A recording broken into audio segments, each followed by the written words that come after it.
Good morning बेटा। आज हम एक ऐसा टॉपिक कर रहे हैं जो कॉमन आएगा बेटा आपके थर्ड और सेकंड यूनिट में।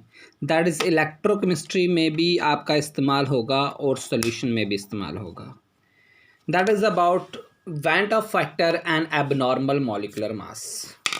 तो सबसे पहले हम देख लेते हैं एबनॉर्मल मॉलिक्यूलर मास क्या होता है।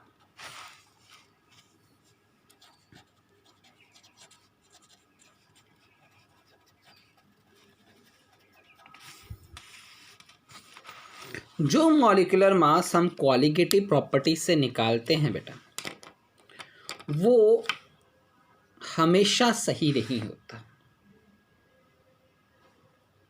उसमें कुछ ना कुछ गलतियां आती हैं और उस गलत मास को ही हम एबनॉर्मल मॉलिक्यूलर मास कहते हैं। क्यों ऐसा हुआ, हम पहले क्वालिटेटिव प्रॉपर्टीज देखते हैं। हमने एक क्वालिटेटिव प्रॉपर्टी पढ़ी, elevation in boiling point, depression freezing point. Delta T B या डेल्टा टी एफ, फॉर्मूला तो सेम ही है। किसके बराबर आया बेटा? के बी इंटू एम, मोलैलिटी। ठीक है, तो डेल्टा टी बी किसके बराबर हो गया? के बी को के बी रखा, मोलैलिटी का फॉर्मूला होता है given mass that is weight of solvent, weight of solute WB upon molar mass, that is molar mass of solute MV into 1000 upon weight of solvent, that is WA। WB है weight of solute, MA है molecular mass of solute, WA है weight of solvent।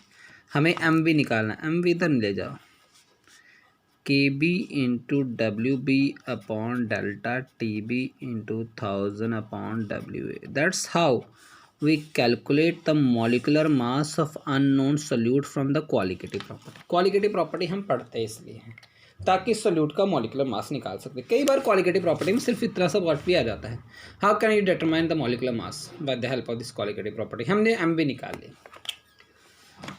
अब देखो बेटा, इसमें जो molecular mass आया that is inversely proportional to the delta T B.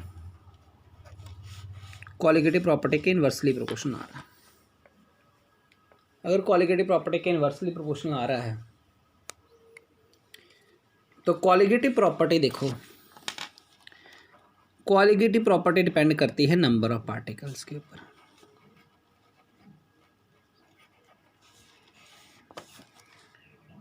And dissociation जब होती है, कुछ सोल्यूट डिसोसिएट कर जाते हैं। डिसोसिएशन और एसोसिएशन दो वजह हैं जिनकी वजह से मॉलिक्यूलर मास में गड़बड़ आती है। तो एबनॉर्मल मॉलिक्यूलर मास क्या है बेटा?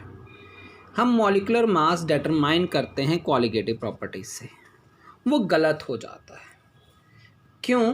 क्योंकि क्वालिटेटिव प्रॉपर्टी डिपेंड कर रहा है नंबर ऑफ पार्टिकल्स के ऊपर, और नंबर ऑफ पार्टिकल्स सोल्यूशन में जाने के बाद सेम नहीं रहते। जितने हमने डाले थे उतने पार्टिकल नहीं रहते, तो जितना हम सोच रहे होते हैं एलिवेशन बॉइलिंग पॉइंट होगा उतना आता नहीं है, आइदर ड्यू टू एसोसिएशन और ड्यू टू डिसोसिएशन। तो what is abnormal molecular mass? तो एबनॉर्मल मॉलिक्यूलर मास है क्या? The molecular mass determined by qualitative property is often anomalous। anomalous होता है गलत होना, due to association or dissociation and is called as abnormal molecular मास। उसी को हम एबनॉर्मल मॉलिक्यूलर मास कहते हैं। जो मॉलिक्यूलर मास क्वालिटेटिव प्रॉपर्टी से निकालते हैं, कई बार गलत आता है, आइदर ड्यू टू एसोसिएशन और डिसोसिएशन, उसी को एबनॉर्मल मॉलिक्यूलर मास क्या देते हैं। For example dissociation. डिसोसिएशन बेटा मैंने NaCl लिया NaCl का मैंने 1 मोल डाला, पानी में डालने के बाद ये डिसोशिएट हो जाता है, Na पॉजिटिव और Cl नेगेटिव। कितने पार्टिकल्स बन गए? 1 से कितने पार्टिकल बन गए? 2 बन गए। पार्टिकल का नंबर इंक्रीज हो गया बेटा। पार्टिकल का नंबर हो गया डबल, 2x। 1 मोल से 2 मोल्स बन गए, पार्टिकल का नंबर डबल हो गया। Qualitative property directly proportional number of particles के, तो वो भी क्या हो जाएगी? डबल। मॉलिक्यूलर मास आपने देखा इन्वर्सली प्रोपोर्शनल है क्वालिटेटिव प्रॉपर्टी के, ठीक है। तो अगर नंबर डबल हो रहा है, क्वालिटेटिव प्रॉपर्टी डबल हो रहा है, मॉलिक्यूलर मास क्या हो जाएगा 1/2 है, हाफ हो जाएगा, क्योंकि मॉलिक्यूलर मास इन्वर्सली है। पार्टिकल बढ़ रहे हैं, क्वालिटेटिव प्रॉपर्टी बढ़ रही है, तो मॉलिक्यूलर मास क्या हो जाएगा कम, क्योंकि क्वालिटेटिव प्रॉपर्टी और नंबर डायरेक्टली है बट मॉलिक्यूलर मास क्या है इन्वर्सली, तो मॉलिक्यूलर मास कम आएगा। और मॉलिक्यूलर मास बेटा NaCl का होता है 58.5, बट अगर क्वालिटेटिव प्रॉपर्टी से निकालेंगे तो ये आएगा 58.5 को 2 से डिवाइड कर लो, दैट इज 29.25। तो मॉलिक्यूलर मास सही नहीं आ रहा, होता 58.5 है, आता क्यों है, कितना है 29.25। ऐसा क्यों हुआ, क्योंकि पार्टिकल का नंबर सोल्यूशन में डबल हो गया, तो क्वालिटेटिव प्रॉपर्टी में डबल हो गई। अगर क्वालिटेटिव प्रॉपर्टी डबल हो गई तो मॉलिक्यूलर मास क्या हो जाएगा बेटा, हाफ हो जाएगा। मॉलिक्यूलर मास हाफ क्यों हुआ, क्योंकि मॉलिक्यूलर मास क्वालिटेटिव प्रॉपर्टी के इन्वर्सली प्रोपोर्शनल होता है। तो मॉलिक्यूलर मास क्वालिटेटिव प्रॉपर्टी के इन्वर्सली है, नंबर ऑफ पार्टिकल डायरेक्टली है। नंबर ऑफ पार्टिकल डबल हुए, क्वालिटेटिव प्रॉपर्टी डबल हुई, बट मॉलिक्यूलर मास क्या हो गया, हाफ।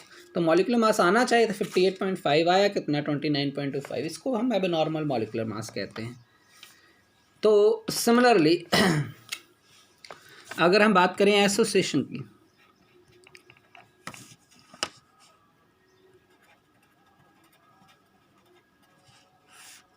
एसोसिएशन में हमारे पास कुछ ऐसे सब्सटेंस भी हैं, ऐसे सोल्यूट भी हैं जो एसोसिएट कर जाते हैं पर्टिकुलर सॉल्वेंट में। बेटा जो एसिटिक एसिड है CH3COH,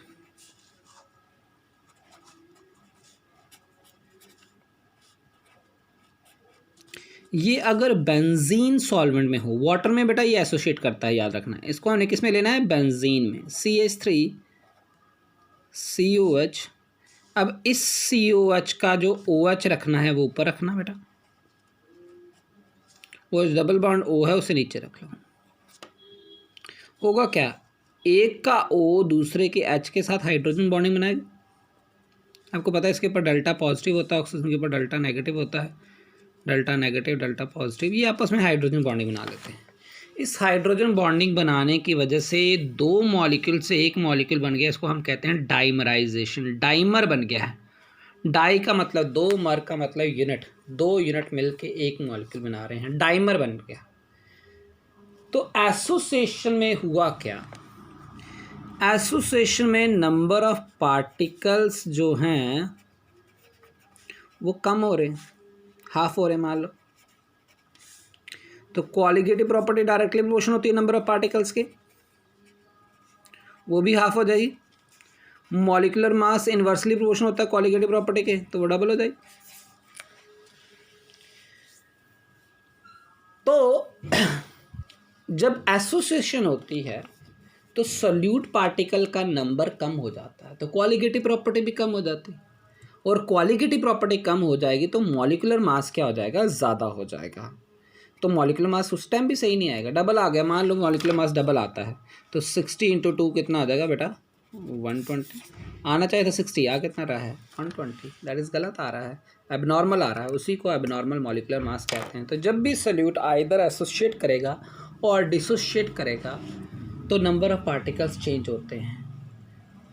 number of particle change होने से क्वालिटेटिव प्रॉपर्टी भी चेंज हो जाती है, और क्वालिटेटिव प्रॉपर्टी चेंज होगी तो हमारा मॉलिक्यूलर मास सही नहीं आएगा, उसी को हम एबनॉर्मल मॉलिक्यूलर मास कहते हैं। जो molecular mass determined by qualitative property वो गलत होता है, आइदर ड्यू टू एसोसिएशन और ड्यू टू डिसोसिएशन, उसी को एबनॉर्मल मॉलिक्यूलर मास कहा जाता है। जब भी बेटा एसोसिएशन होगी, पार्टिकल कम, क्वालिटेटिव प्रॉपर्टी कम, मॉलिक्यूलर मास ज़्यादा होगा, क्योंकि मॉलिक्यूलर मास क्वालिटेटिव प्रॉपर्टी के इनवर्सली है, और उसी को हम कह देते हैं abnormal molecular mass due to association.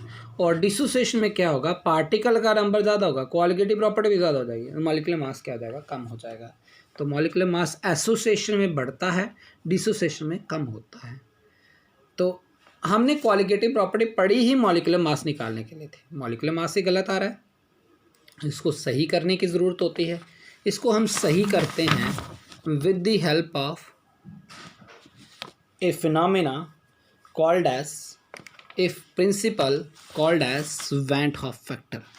बेटा हमारे पास एक साइंटिस्ट है वेंट हॉफ, उसने एक फैक्टर दिया called as van't Hoff factor in order to correct the abnormal molecular mass. एक फैक्टर दे दिया उसने, वेंट हॉफ फैक्टर।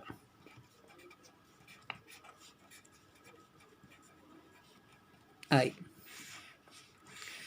कहता है ये वेंट फैक्टर आई लगा दो किसी के साथ भी उसका एबनॉर्मल मॉलिक्यूलर सही हो जाएगा, क्वालिटेटिव प्रॉपर्टी सही हो जाएगी। अब ये वेंट फैक्टर आई है क्या? आई होता है ऑब्जर्व नंबर ऑफ पार्टिकल्स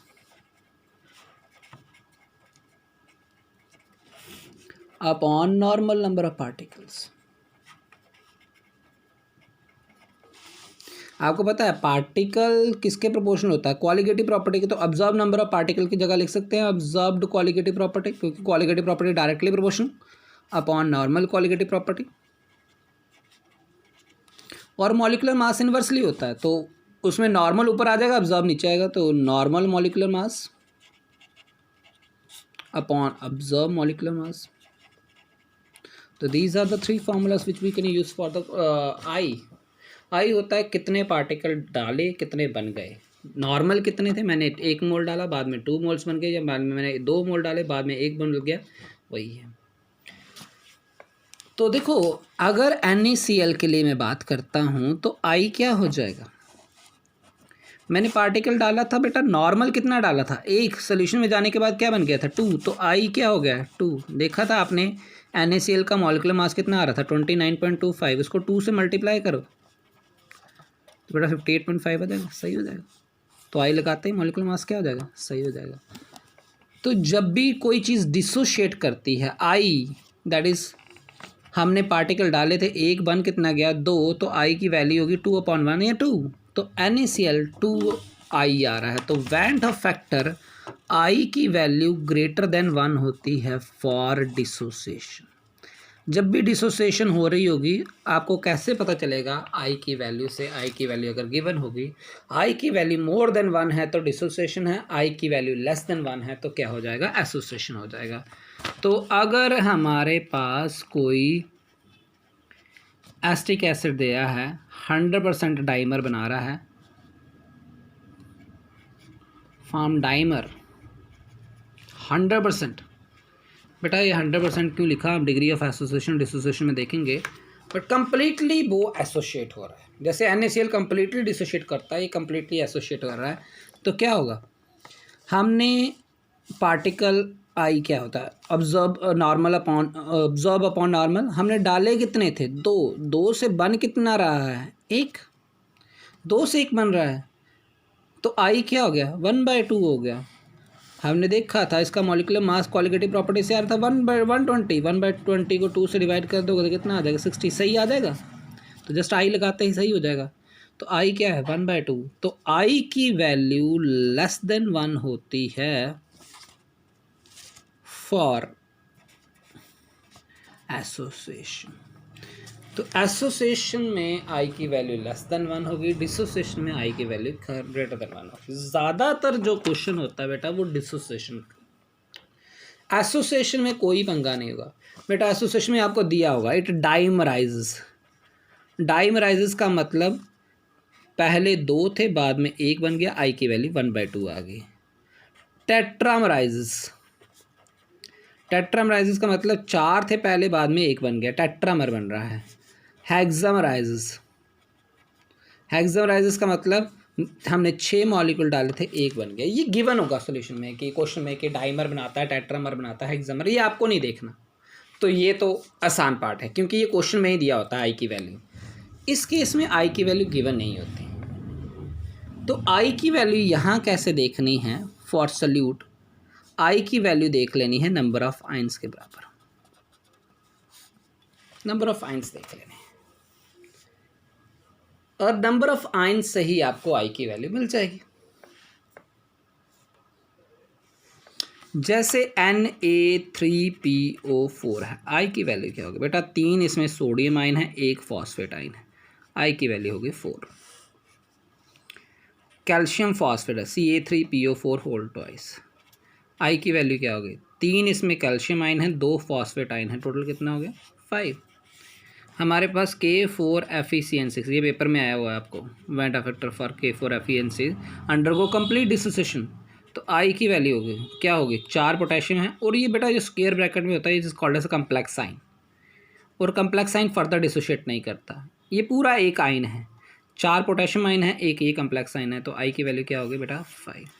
तो आई की वैल्यू हो जाएगी number of ions in case of dissociation, और आई की वैल्यू हो जाएगी हमारे पास in equal to 1/2, 1/4, 1/6 according to whether they form dimer, tetramer, hexamer, वो क्वेश्चन में गिवन होगा। तो इसकी आप परेशानी नहीं लो, इसको आपको नंबर ऑफ आयन्स देखने पड़ेंगे बेटा। कई बार 100% डिसोसिएशन नहीं होती, 100% एसोसिएशन नहीं होती, उसके लिए हमें डिग्री ऑफ डिसोसिएशन और एसोसिएशन देखना पड़ता है, और उसी के बेसिस पे हम न्यूमेरिकल देखेंगे अब नेक्स्ट लेक्चर में। ठीक है बेटा, थैंक यू।